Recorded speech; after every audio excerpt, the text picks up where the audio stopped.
And we're on. My friend, it's such a huge honor. Every time, I always had a blast talking to you. But this time it's pretty rad because it's we're gonna talk about a new persona, new characters, and a new brand new records of yours, solo records. But first of all, I'm sure there are just a few that maybe don't recognize your face or voice. Who the hell are you, man? It's Blag the Ripper representing the Dwarves, rock legends, and my brand new alter ego, Ralph Champagne. We just made the introducing Ralph Champagne record, and getting a great response to it. It's very kind of retro Americana kind of stuff, those kind of genres, and it's just a funny record with a lot of great playing on it and very kind of, dare I say, sophisticated record for me. So it's I'm feeling good. It's true. It's all true because I listen to it a lot, and there's so much stuff, so much. You go to a lot of direction, and you have that line, and it's beautiful because I think you didn't restrain yourself trying to. With the dwarves, you have a line to follow with the fans, and but now it's your playground. You do whatever the fuck you want, and I think that's why it's a fun record, like you said, really cool and kind of complex too. Is it more hard now to do a record like that with the experience, or it's still a huge challenge for you? This was a big challenge. I mean, not least because, with the Dwarves records, you kind of know who the character is. I just access that angry 14-year-old boy that's very easy for me to grab, and then I go scream shit, and that's my Dwarves record, and I think it gives people that catharsis. Um, with Ralph Champagne, you got a little more here. They getting the light in there. With Ralph Champagne, I had to kind of remind myself, like, oh yeah, you don't need to scream here. You don't need to fucking, you can actually just sing this, or you don't need to, it doesn't need that overlay of sort of two-dimensional like sex and violence. It's a little more like a standard record in that sense, but it's and it was just difficult to make because I haven't already done it. I've made some side projects with softer edges to them, but this was my first solo record, and I kind of, while you're doing it, you got to kind of figure out, like, who am I? What am I doing? Like the record has a lot of sort of outlaw country and like country trucker elements and rockabilly and this kind of thing. But then as the character kind of developed itself, we got the name Ralph Champagne, we got the Hugh Hefner outfit from the video we made for Lolita Goodbye. More and more I kind of realized, oh, he's actually more like a lounge singer. He's more like kind of a strange lounge singer guy than a country guy.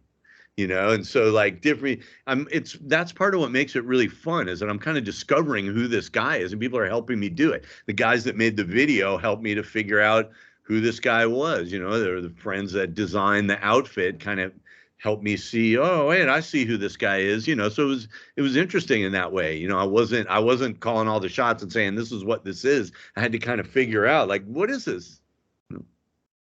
And it's cool because it brings, it's you improvise through the process, but you bring always something new on the table, and it's cool because you don't know where you're going with that. And I think that's why when music get interesting, because I think the problems with the explosion of punk rock in the 90s, it was there was a line to follow, and that's it. If you want a success, you do that.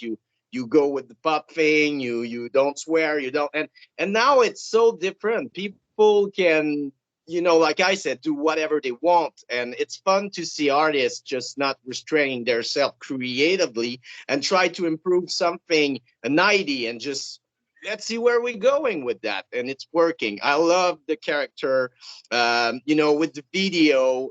It's so cool. We see where you wanted to go with the record. Yeah, absolutely. I remember that with punk when it kind of became more mainstream. And it wasn't that part of it that bothered me. It was the part that you're describing, is that punk went from being a way to do things to being a specific genre that sounded a specific way. It's like, oh, you want to sound this way? Well, Green Day just moved 10 million records. So, if you want to be a punk band, sound like that. And a lot of bands did that. It didn't mean Green Day wasn't great. They were great. It just meant that now, instead of looking at punk as like, okay, this is a framework for me to do my own thing, it became more like, oh, I'll just imitate them. It was kind of like imitating Elvis in 1963. Like it will, Elvis is amazing, but he had already done that, and you're a little late to the party. So in the 90s, you know, it was kind of a mixed blessing though, because all of a sudden, there was a much bigger audience for punk, but they were looking for a very mainstream experience, and so sometimes, but there was enough overslop that some of my records got discovered and picked up on, and people liked it. So in that sense, it was great, but it was also, yeah, it did make of punk a very like predictable genre, and that nothing good has come from that. It is a very predictable, kind of boring genre now. The Dwarves continue to make weird punk records. I mean, we were in the studio, we recorded 25 songs in 2 days, basic tracks, so that people just don't do that anymore. Like that's like old school punk band. Like you go in and you knock out a record. We rehearsed a fair amount for it and got it together, but then we got in that studio, we just knocked it out. Now, of course, I'm sitting there torturing it, adding all the little weird things to it, but the basis of the Dwarves record is just a ton of songs that had been accumulating for years. And our last record was Take Back the Night, 2018. So we got a lot of material, and we're going to just having a lot of fun with it. So yeah, that's sort of three things at once happening. There's that Ralph Champagne solo record, then there's the Dwarves thing I'm working on, and then I got a book coming out in a week. So yeah, a bunch of crazy stuff happening. Yeah, before we talk about the book, that's what I find interesting with the new project is I was surprised in the 90s that the Dwarves didn't got picked, because what you share with those bands that you name, like The Offspring, Green Day, they didn't went like for success. Like they just have that beautiful voice, and they got those catchy songs and those fast songs, and it really reached a lot of people. But the Dwarves got that too before them, and I was surprised because it's always been catchy and everything. And you have a really good range with the voice, and it's really like natural, what they call radio voice, which I fucking hate the term, but you have that voice that reach a lot of people, and people identify themselves with that. And I think it's very well exploited on the new records. Like you push yourself, like singing, and it's really cool because with the Dwarves, of course, you go with the screaming and everything. We see range, but now we know, like people just realize the talent that you have. Well, I appreciate that. Yeah,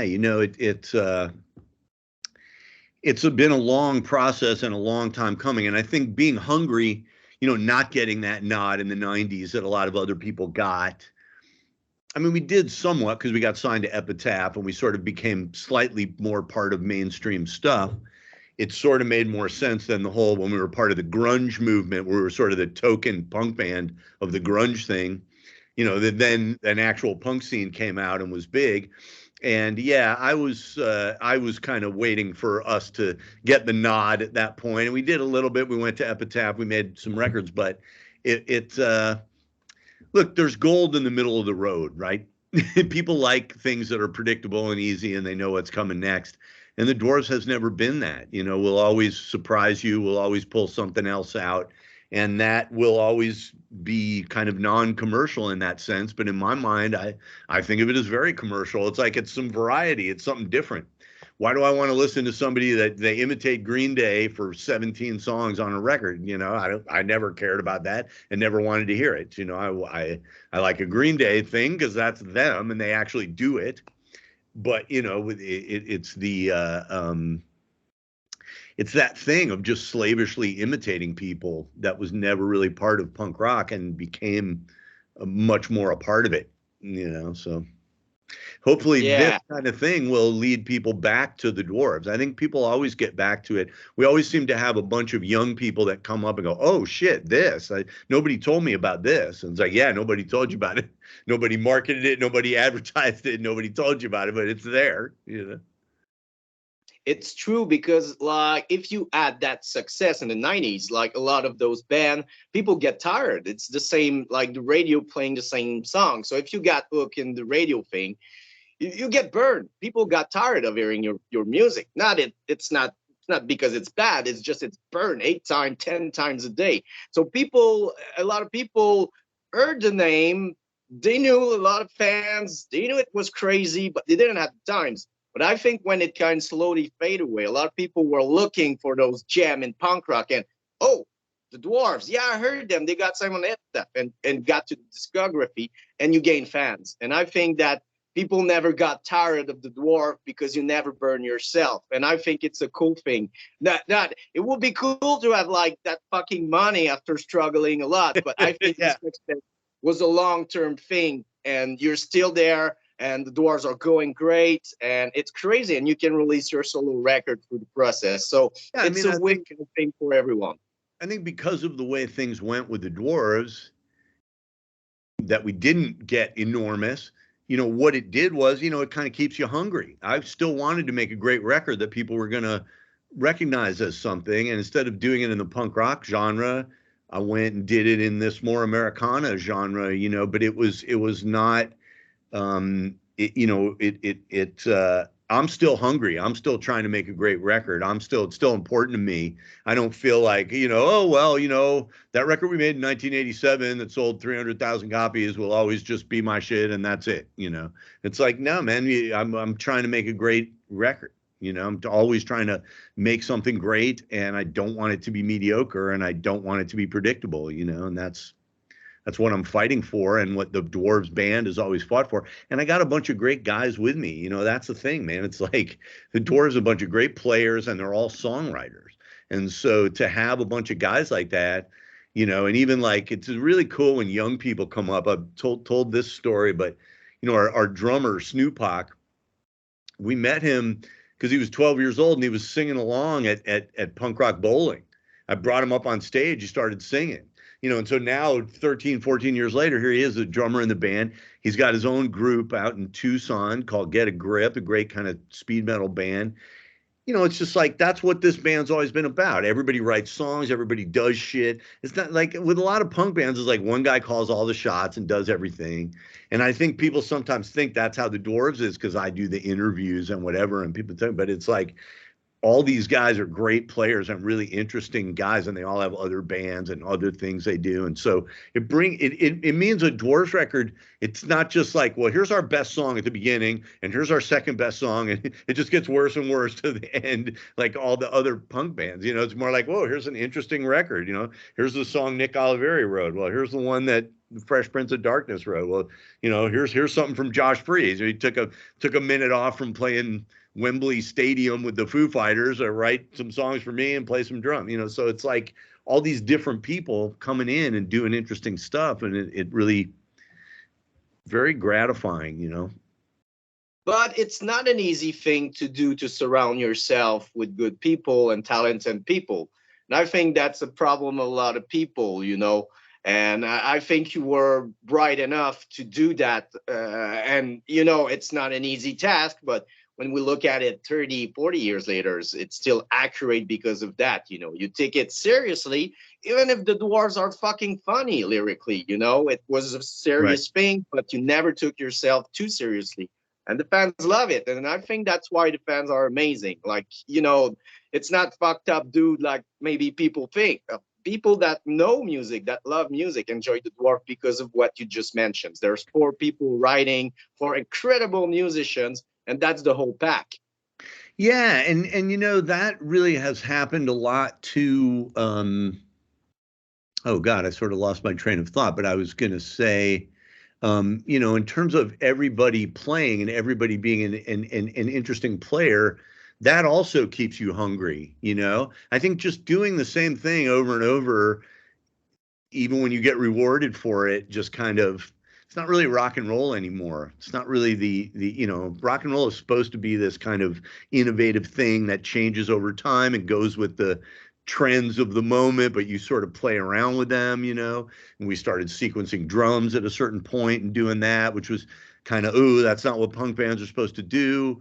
Or things got very PC and we're still like, fuck, we still call it like we see it, tell it how it is. So it's yeah, having a bunch of guys that were interesting players and were all different people was always really important to me. And yeah, I think over time it has given us a lot of depth and variety in our discography that other bands don't have. It's true. It's true. You mentioned the grunge scene.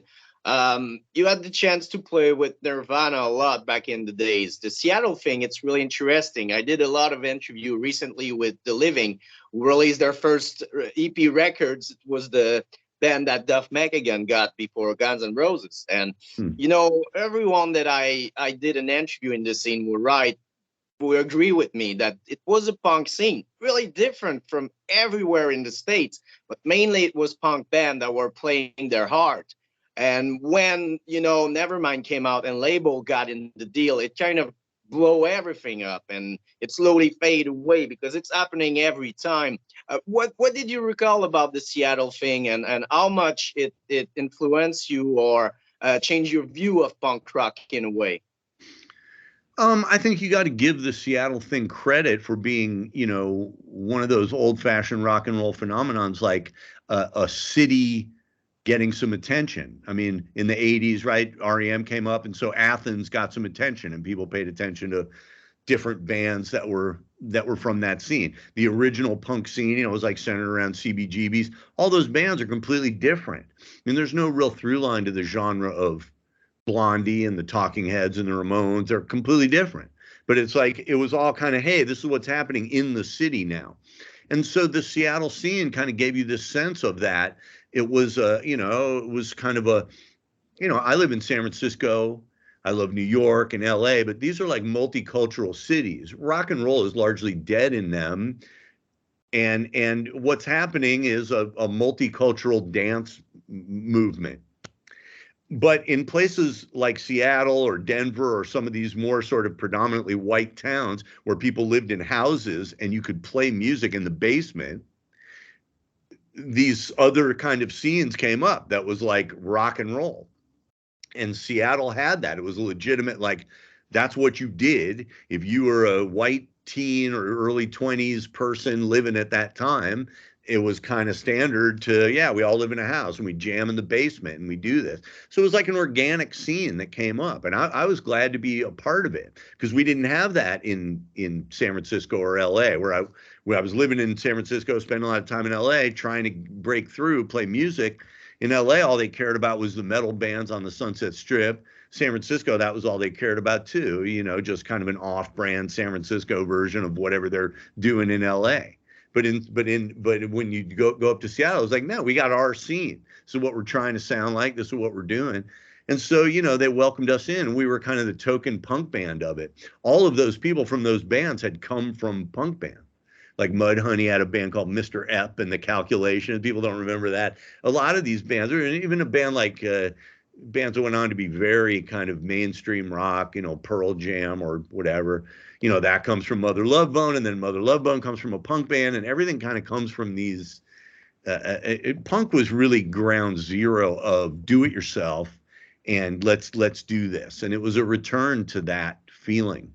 It was very, very important. And the Seattle scene was important, and being on Sub Pop because they got a lot of attention, but then ultimately there was the flip side of it, which is that then these labels, they were taking care of their friends and their buddies and giving everybody jobs and helping out everybody that was their buddy in Seattle. And we're sitting there going, hey, you going to do anything for us? And it was like, no, we got no time for you. Yeah.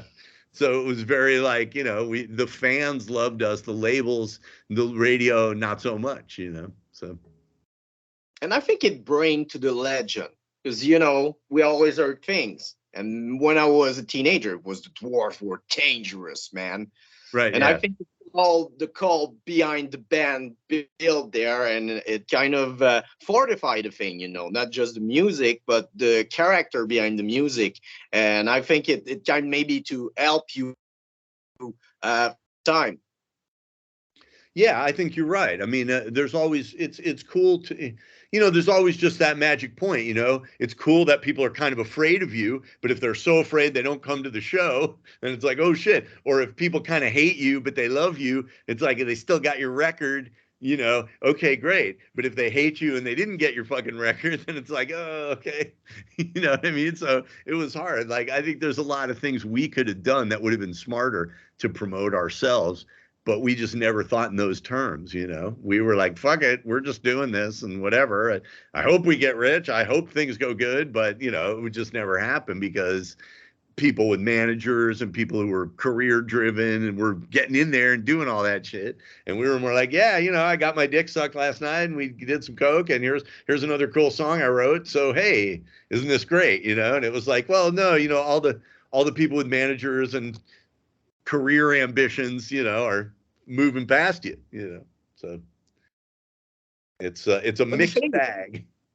yeah, but you're young, you don't know that. There's no book that telling you have to do that and do that. You just go for it, and that's the beauty of it in it. Yeah. And that makes every band story different in a way, and it make you like warriors, and that's the thing. You have to be a fucking warrior to get through all of this. But I think that the main goal of it is to be rich with memories and stories. I'm sure it happened a lot in your life. You were with normal people and they were sharing their war story, and you're like, oh my God, you think that is a war story? Right. Imagine, man. Well, that's kind of how I got to Ralph Champagne. Do I want to be an old guy telling my war stories, which has some resonance, or do I want to be making art right now that works? And that's always where I'm trying to be. I'm never trying to live in the past. I'm always trying to write a new book, make a new record. And with the Dwarves, I think we jumped a lot of genres, did a lot of different things, made a lot of different kinds of records, to the point where there's not really that much I can do in that realm anymore. I mean, I did pop punk, I did hardcore, also did, rockabilly-ish stuff and 60s kind of stuff, and also did like noise stuff and dancey stuff. And I just tried to do a lot of things with the Dwarves. So what was left for me when I looked at it was like, well, shit, I want a band, I want a musical act that I can kind of get old into. The Dwarves is like, it's could be pretty tough to do when you're 80 years old.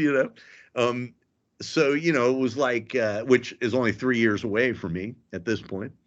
But, it's like fucking, Ralph Champagne was something that kind of made sense with my age, but also was a way of plumbing all those other genres like country and crooner songs and old pop, retro stuff, things that were different, trucker songs or Tex-Mex songs or whatever.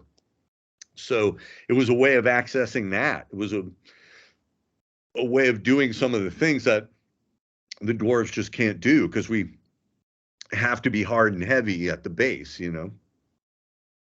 And it's cool because it showed that you know your music, that you have so much influences. Where did that came from? Is anyone in your family got you into music? Any parents, or you really were DIY?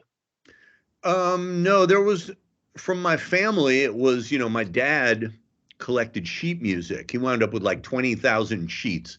He loves the old songs from the 20s and the 30s and the 40s. Wow. My dad was the kind of guy, I think when Elvis's record came out, he said, okay, I'm done. I played him a Marvin Gaye record once and he said, oh, cowboy music. I said, Oh my. cowboy music? He said, well, there's a guitar in it. So to my dad, it's like if it has a guitar in it, it's cowboy music. So that it's very like, I grew up with the classic American songbook, you know, and so there was that. And then my mom kind of liked things like folk songs and, Michael row the boat ashore and stuff like that. She was kind of earnest folky stuff, but she also liked the Beatles and the Bee Gees and sort of whatever was big. But then my brother was very into very abstract jazz, 30-minute Oh, John Coltrane horn solos, and the Art Ensemble of Chicago, and McCoy Tyner, and just weird artists doing bebop and just strange variations on that.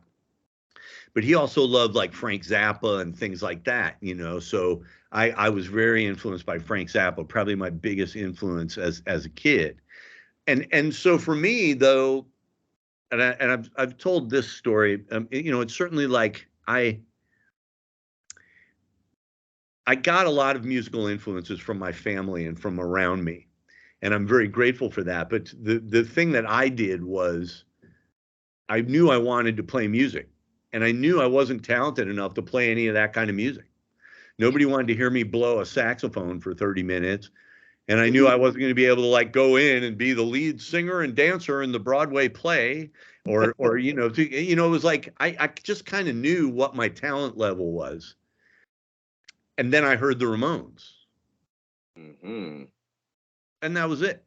I mean, that was it. I said, I can do this. And not only can I do this, I can do this well. I can sing like this. I can write like this. I can hang out like this. I can do this.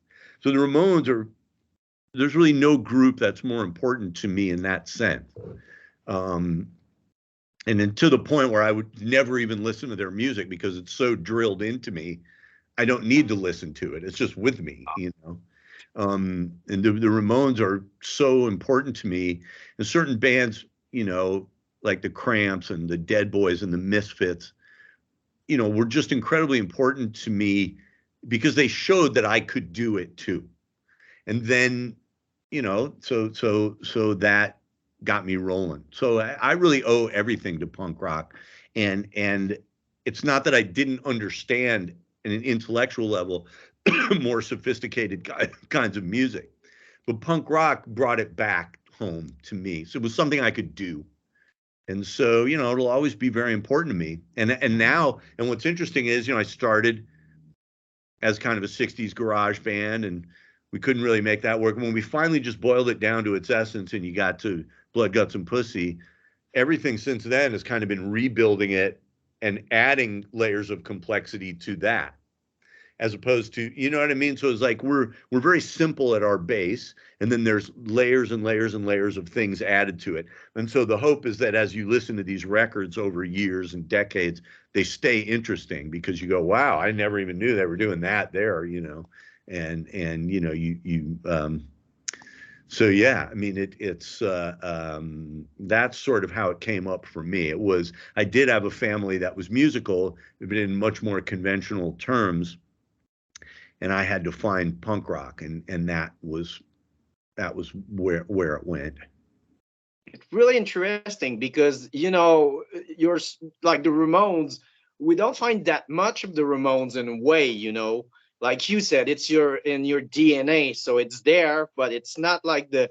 I find like the first record of the Dwarves more like the Weirdos, like just going into really weird directions, but structure Yeah. it and make it listenable and catchy in a way, with so I think at the end it's really cool to see that all of those influences were mixed, and there's some Zappa in that, and the guy is a genius still to that day. Nobody could step those boots.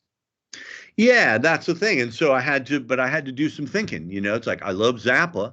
So is that what I'm going to aspire to? Am I going to go take a bunch of courses in composition and really learn how to write music and deal with all that shit? And it was like, I just knew that wasn't me, So it was like, how can you take these elements of things that you like and be influenced by them without just biting them or imitating them or doing exactly what that is? And I think, it's a combination.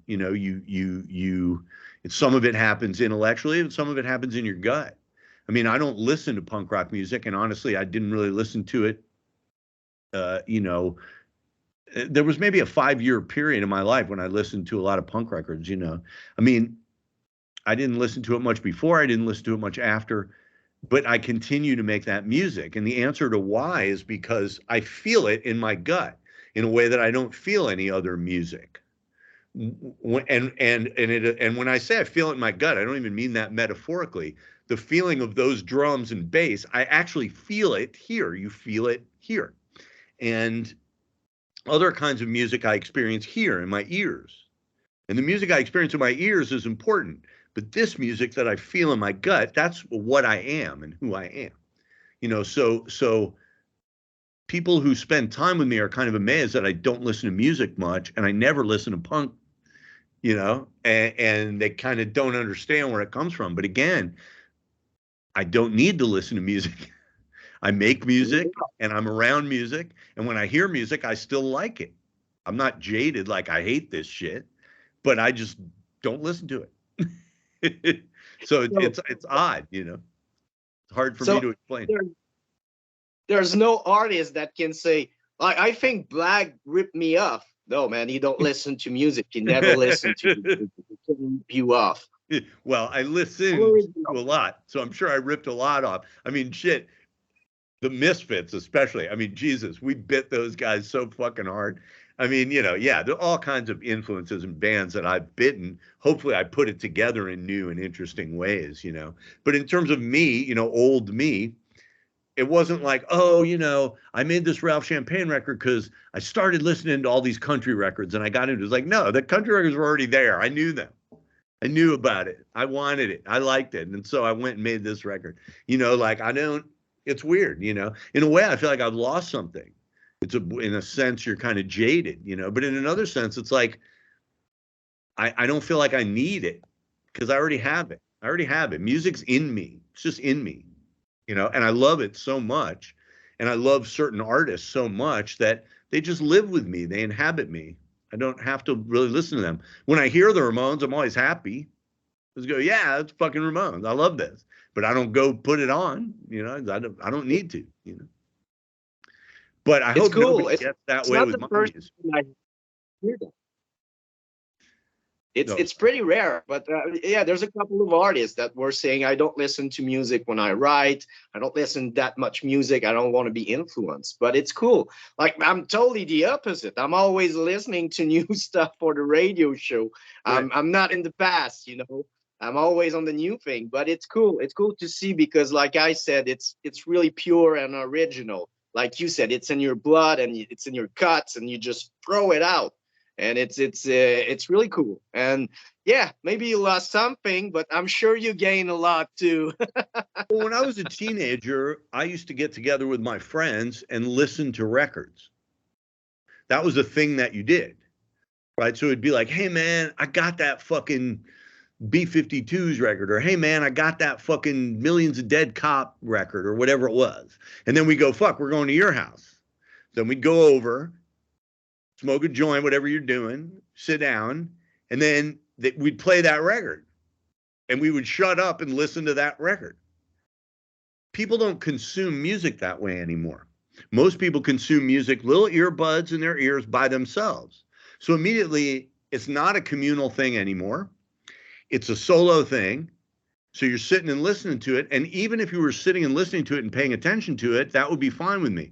But what do? You do the dishes, you go to work, maybe you're having sex, maybe you're making dinner. You're doing everything except listening to music while you're fucking listening to music. And for me, it's like, my brain doesn't work that way. If I want to fuck, I want to hear the sounds of the person I'm fucking. I don't want to hear a song that I know.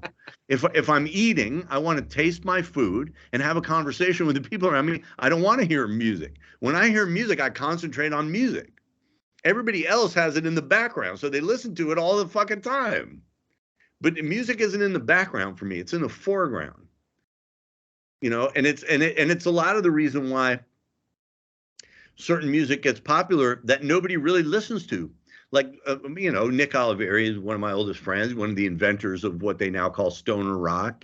He's got his band Stoner. And there's a lot of really talented people around that scene. But it's like, what's happened is, unlike a punk record that grabs you and forces you to listen to it, they keep making these records, not his band specifically, but I'm talking about that whole genre of like stoner rock, whatever it is. It's like Muzak. You just put it on in the background. You put it on while you get your tattoo. You put it on while you do the dishes. You put everything. it was the same thing with what they called indie rock in the 90s and 2000s. You know, you put on your Radiohead record, you're not actually listening to it, but you're doing your homework or you're falling asleep. You know, you're putting on your Coldplay record, you know. So like I became estranged from music at that point. Like I continue to make records and I love it, but I know that my relationship with music is very strange now because I don't, you know, like I've never been able to just have it on in the background, and I don't put it on in the foreground anymore. I spend too much time making my own music or trying to write a book or have some kind of relationship or life, or you know, you start thinking about things you never thought about before. I got some nephews. I want to watch them grow up. I want to do some things. And so, you know, with music, it's like I like it in the foreground. I don't I like a live show music. I don't need fucking like it on all the time to comfort me as I go Yeah. about my life, you know. But everybody's different, you know. It's really interesting point. It's the first time I hear that, and I agree. I agree with you a lot. I'm still that old school listening to music, but it's true. It's solo. Yeah, I'm concentrate, but still I'm all alone. Back in the days, we were smoking weed, drinking beer, and listen to a whole records, and then press play if we love it. Like if we could listen to it 3, 4 time fucking night, and things have changed a lot, but I'm maybe naive, but I still believe that we're always going to be back at the beginning. And I think that with pandemic, that's where we are now. Music is to just go off and just bringing people to show.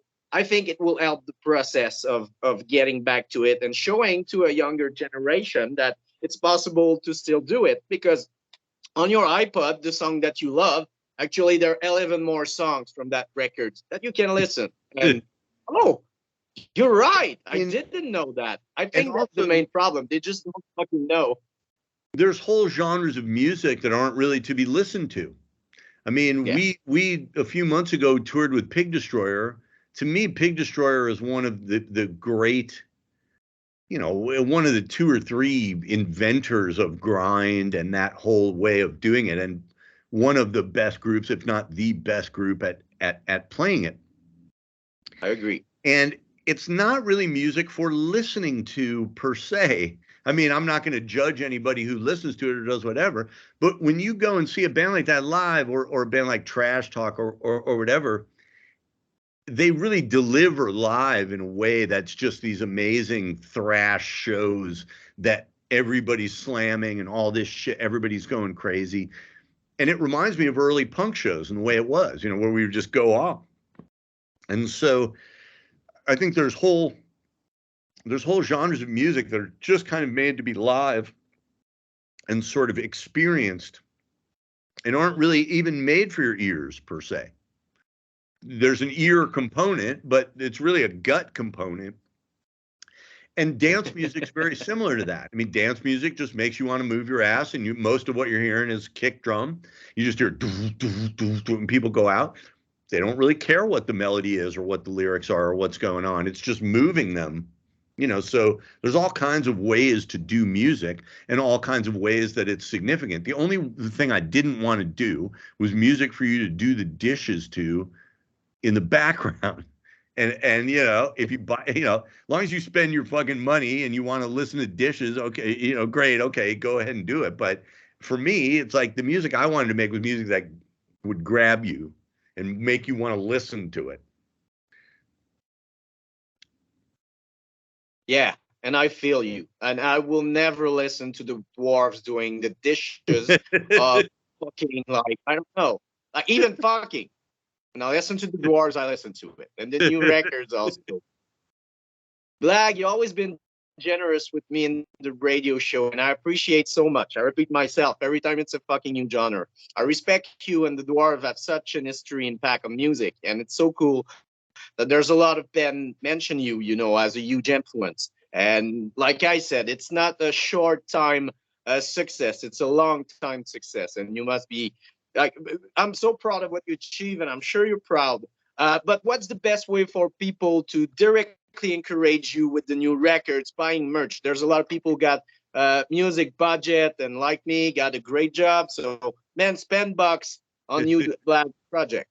Well, you got to go to the dwarves.com. You can get all our vinyl and CDs and all that stuff. And it also will point you to our videos, which, you know, if you look at our videos on YouTube, that's fine. We get some money for that. You know, if you listen to our stuff on Spotify or whatever, we get some cash for that. I mean, it's all, you could have a big argument about all that stuff, but you know, at the end of the day, wherever you're experiencing the Dwarves or Blag or Ralph Champagne, I'm appreciating it, and I'm stoked people are out there. And thanks so much, Eric. I'm glad there's people like you that pay attention to what I do, man. It means a lot to me, you know. You know, if I get what Blag is saying is, if you got money, spend it on whatever you like about his project. But if you don't have a fucking dime, which we can understand, life costs Right. a Just lot, go listen to it on YouTube. You know, it's fine. It's free.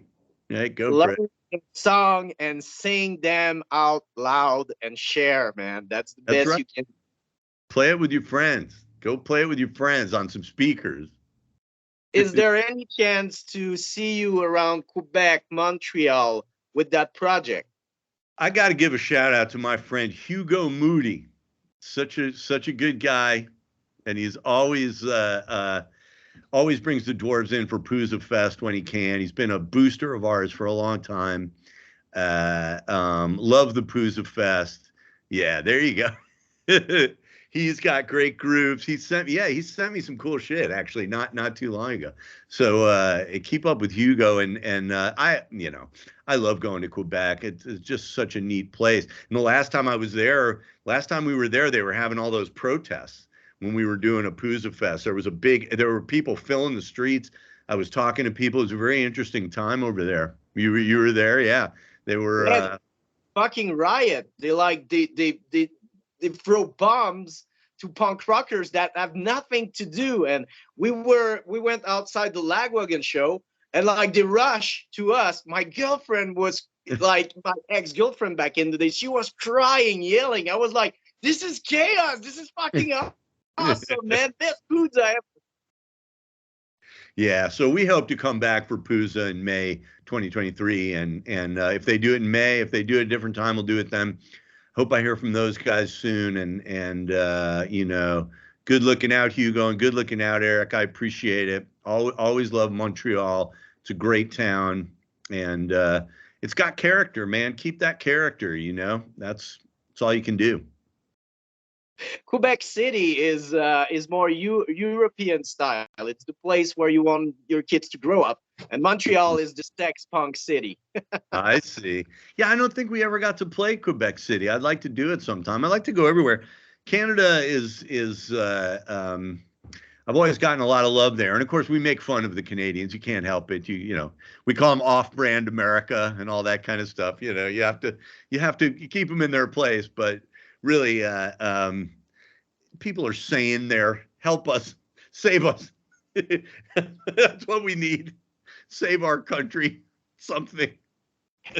Yeah, yeah. It's not, we have our issues too, but you're right. When we look at the states sometimes with racism, and it's like with it's like you getting regress like each 10 years, and it's just like it's getting nuts because we're so close, and it kind of affects us too to see that, because most of people I know from America are awesome fucking human beings. We just see those fucking assholes because of the media, because you're great. But yeah, there's a lot of issues around the world right now. Hey man, good looking out. I So will Black, stick with Canada forever. Great place. yeah, it's your second home. You know that. We're gonna buy you a house. People, go find me. We need to buy a house so Black can come more often. And People are yeah, better looking in Canada too. I've always said it. Better looking people in Canada. so Blag, thank you for your time and generosity. We're gonna wait for you, Bookers, Quebec City. Like, make an offer. We want to see Blag here, of course, and the Dwarves. Make sure Go to I'm gonna dwarf.com. Hit us up. I'm gonna hit some door. Let's work something together. Thank you for your time. Have fun with the new records. Congratulations. I love it. Right on, buddy. Before we leave, Blag, can you do us a quick ID, just saying I this is, and you're listening to Prescription Punk Rock. Of course. Wait, so I say what? Just I this is, and you're listening to Prescription Punk Rock. This is Blag the Ripper representing the Dwarves, and you're tuned to the sounds of Prescription Punk Rock. Eric Bedau. My friend, I love you. So much respect. And see you around Quebec. I'm gonna wait for you, man. I'm keep you posted Loving you, about bud. the. Thank you. You got it. Bye bye. Cheers, Blag.